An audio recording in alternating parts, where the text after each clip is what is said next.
Assalamualaikum warahmatullahi wabarakatuh.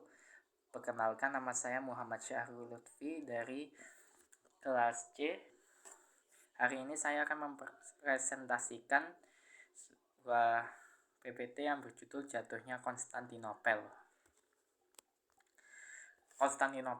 Konstantinopel merupakan ibu kota Kekaisaran Romawi Suci yang dikelilingi oleh tembok yang berlapis. Tembok ini merupakan sistem pertahanan paling kompleks di dunia karena memiliki 3 baris tembok yang berlapis dan memiliki parit di depannya, membuat tembok Konstantinopel sulit untuk ditembus oleh pihak musuh.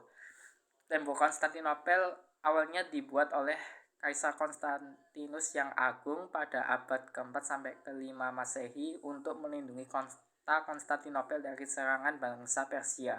Berkat tembok ini, Konstantinopel terlindungi dari serangan bangsa Avar, Arab, Rus, dan Bulgar. Upaya penaklukan Konstantinopel. Upaya menaklukkan Konstantinopel dimulai sejak pemerintahan Khalifah Utsman bin Affan, para khalifah dari Bani Umayyah dan Bani Abbasiyah, hingga Sultan Murad II dari Daulah Utsmaniyah. Akan tetapi, upaya selama 8 abad tersebut mengalami kegagalan sebelum dilanjutkan oleh Sultan Muhammad Al-Fatih.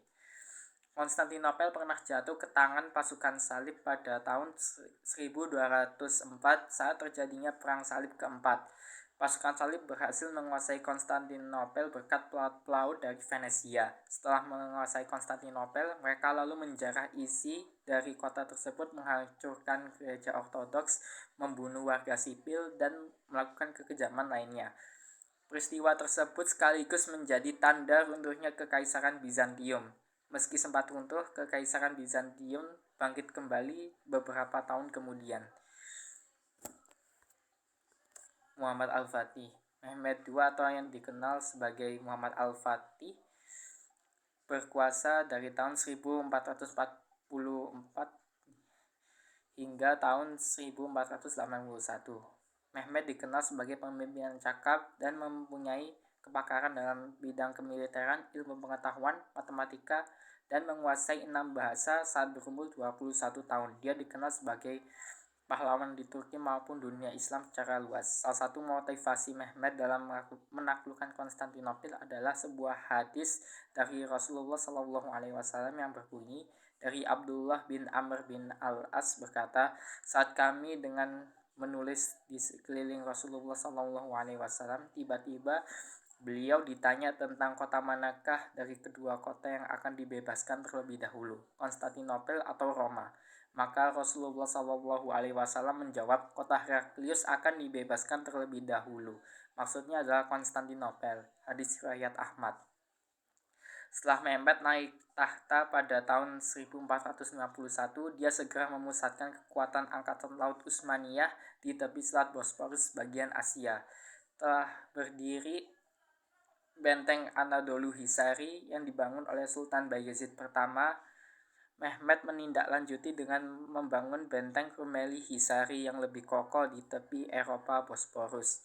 Pembangunan ini menjadikan Utsmani memiliki kendali penuh atas Selat Bosporus. Setelah pembangunan benteng, Mehmed memerintahkan pemungutan pajak atas setiap kapal yang melewati selat. Pihak Venesia mengabaikan peraturan tersebut dan kapal mereka tenggelam dengan satu tembakan meriam. Semua pelaut yang selamat dihukum penggal, kecuali kapten kapal yang jasadnya dipajang sebagai peringatan bagi mereka yang melewati selat.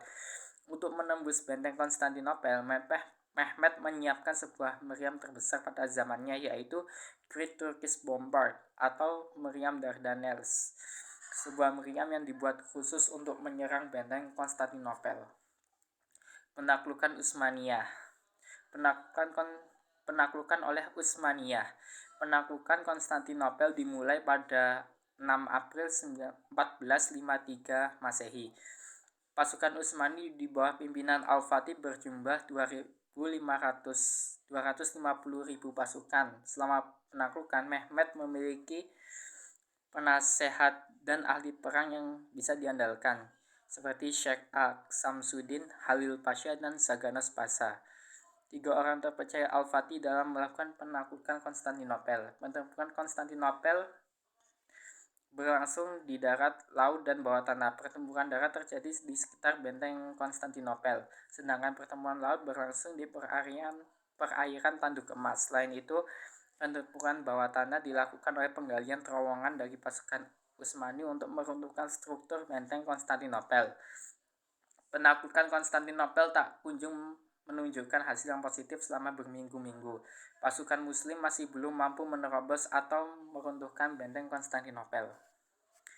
Akhir dari penaklukan. Dalam buku Bangkit dan Runtuhnya Khilafah Utsmaniyah karya Ali Muhammad As-Salabi, momen puncak dari penaklukan Konstantinopel terjadi ketika Al-Fatih memutuskan untuk memindahkan kapal perang Utsmani dengan jalur darat untuk menghindari rantai-rantai bawah laut yang dipasang oleh Bizantium Romawi.